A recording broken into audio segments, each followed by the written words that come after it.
Morreu aos 73 anos em Belo Horizonte o cantor e compositor Lô Borges, um dos criadores do musical Clube da Esquina. Lô Borges estava internado havia 15 dias com quadro de intoxicação por remédios. Se eu morrer, não chore, não, é só a lua.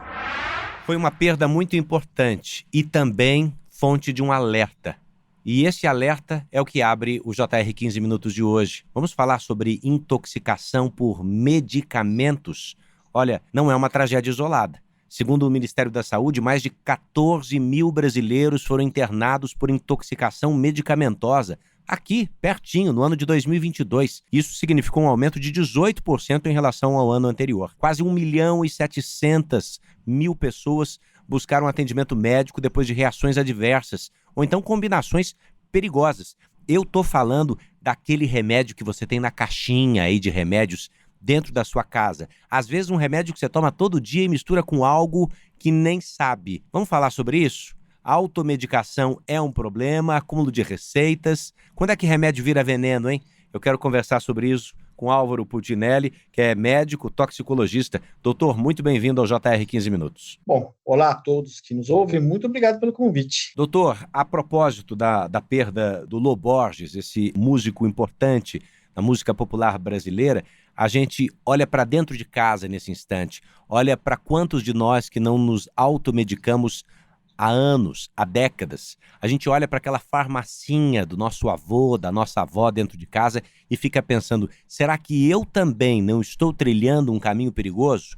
Como é que isso descreveria o sinal de alerta? O que é que as pessoas podem estar fazendo que deveriam parar de fazer? Bom, o primeiro sinal de alerta é as pessoas perceberem que o uso de medicamentos sem prescrição ou sem orientação pode colocar a saúde delas em risco. Aí você falando, então você é contra a venda de medicamentos que a gente chama de isento de prescrição, aqueles que a gente compra na farmácia, para aliviar um sintoma, uma febre, uma dor eventual. Não, muito pelo contrário. Esses medicamentos têm, assim, um papel muito importante no acesso à saúde, no acesso ao sistema de saúde, porque imagina se todo sintoma demandasse uma visita a um serviço de saúde, a gente não conseguiria dar conta. Porém, o uso deve ser extremamente responsável. Muitas vezes nós vamos passear um colega ou um parente nosso procura assistência médica e recebe uma receita médica e deve seguir aquilo, né, aquela prescrição conforme está solicitado ali. Ou ainda, se caso seja necessário, quando há um sintoma eventual, for procurar uma compra de um medicamento de venda livre, pedir orientação para o farmacêutico que está presente ali no balcão, que pode e deve orientar quem está procurando, né, um alívio mais imediato dos sintomas. Então, quando está o risco? O risco está no mau uso, no uso abusivo, numa dose excessiva, ou ainda naqueles medicamentos que são tomados sem o conhecimento do médico prescritor. Vamos ser mais claros.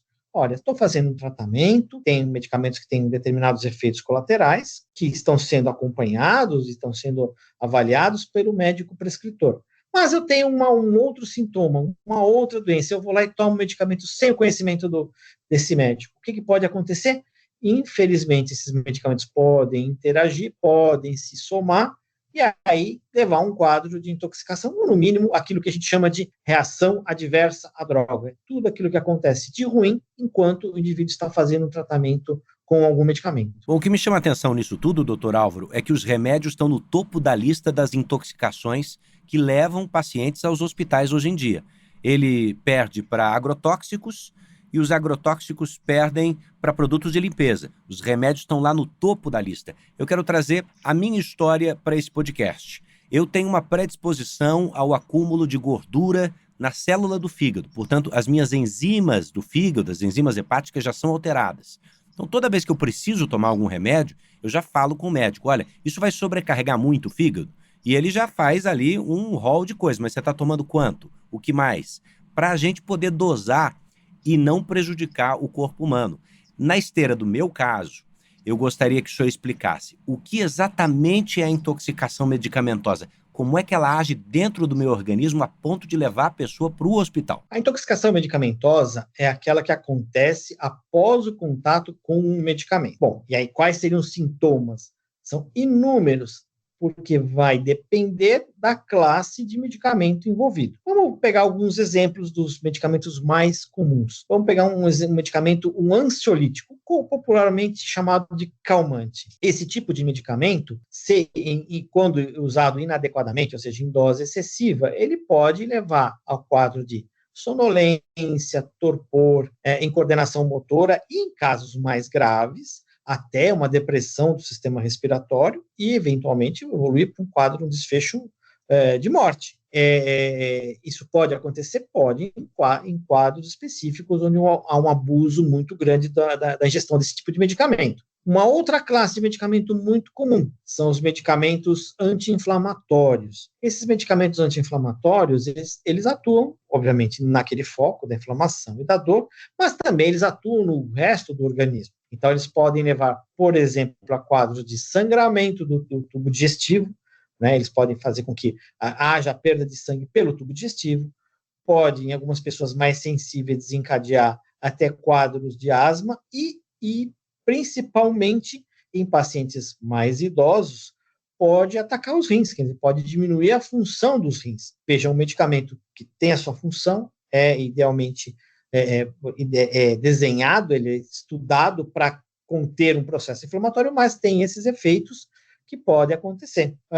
Um outro exemplo ainda que a gente pode citar, medicamentos para febre. Alguns medicamentos para febre são metabolizados no fígado, justamente esse exemplo que você estava dando agora. Quando utilizado também em excesso, pode levar a um quadro de lesão hepática grave, ou seja, uma lesão do fígado grave, levando a perda da função do fígado, e uma perda aguda da função do fígado está relacionada a risco de vida. Então, resumindo, não há um único sintoma, mas, como eu falei, cada classe de droga tem o seu risco. Ela é um risco calculado, conhecido, e quem prescreve sabe exatamente o que vai acontecer. Mas essas reações fora do normal, adversas, existem principalmente quando há um uso abusivo ou um uso sem orientação, um uso por um tempo prolongado. Por isso é importante conhecer o efeito dos remédios na gente, né? Acho que nunca é demais ler um pouquinho da bula, buscar esclarecimentos com seu médico,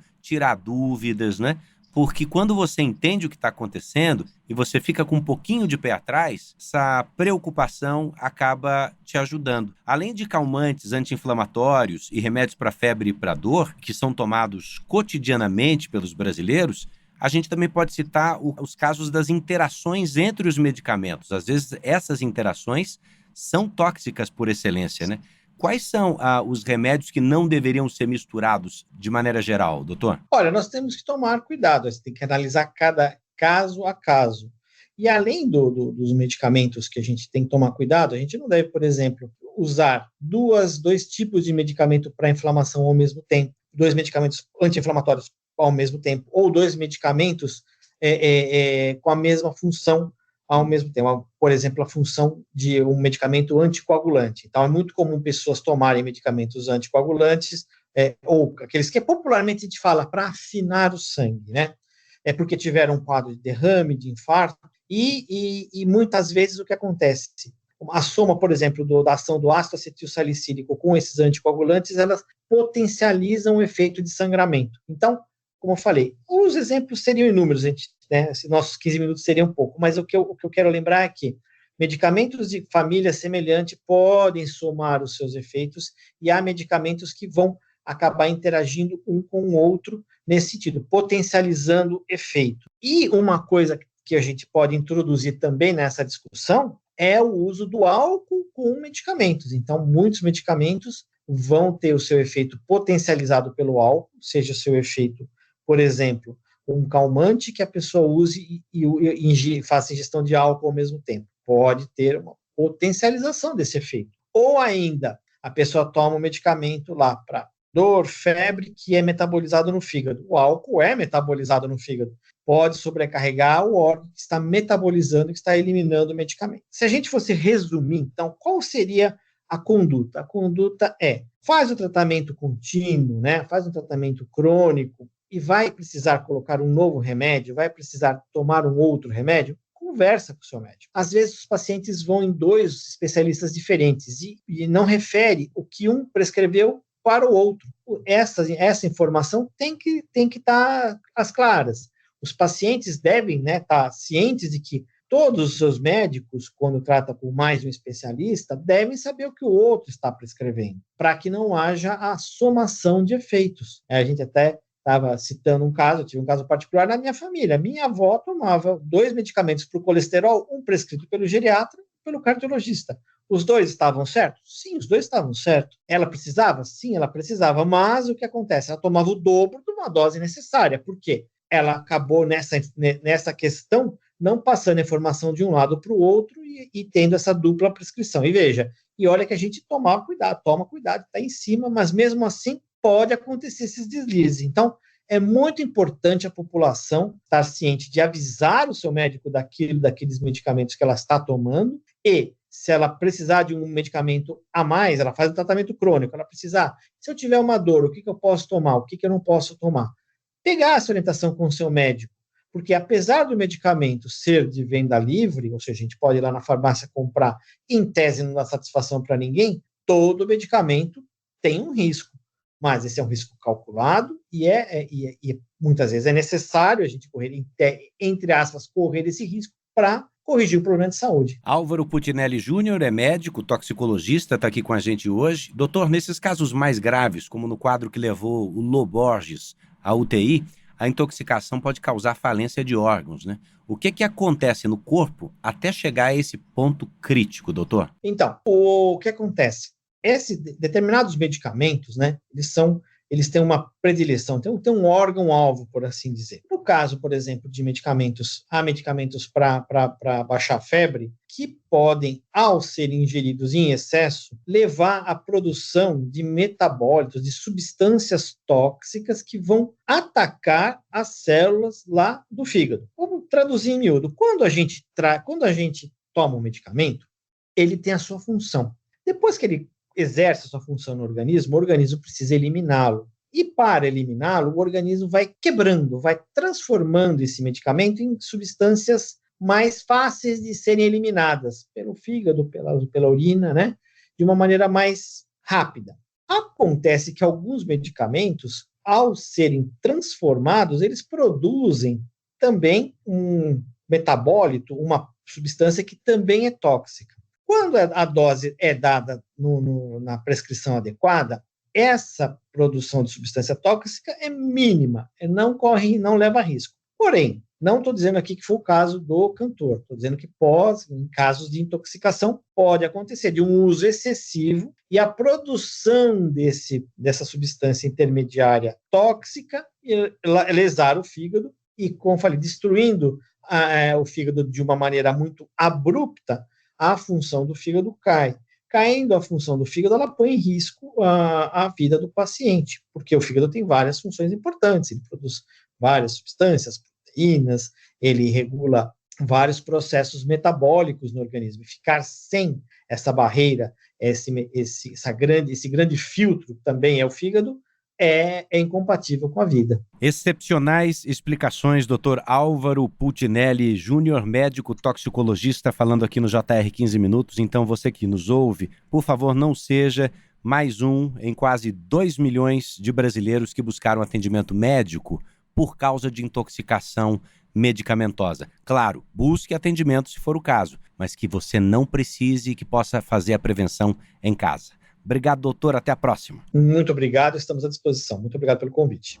Terminando aqui a edição 1295 do 15 Minutos de hoje, que teve produção de David Bezerra, estagiárias Amanda Fusita, Bárbara Maiato e Yasmin Logrado, sonoplastia de Bruna Franco, coordenação de conteúdo Deni Almeida, direção editorial de Tiago Contreira e vice-presidência de jornalismo de Antônio Guerreiro. Você pode participar do JR 15 Minutos. Acesse o r7.com, as redes sociais do JR, e eu te vejo e te acompanho no próximo tocador de streaming. Bora para a próxima.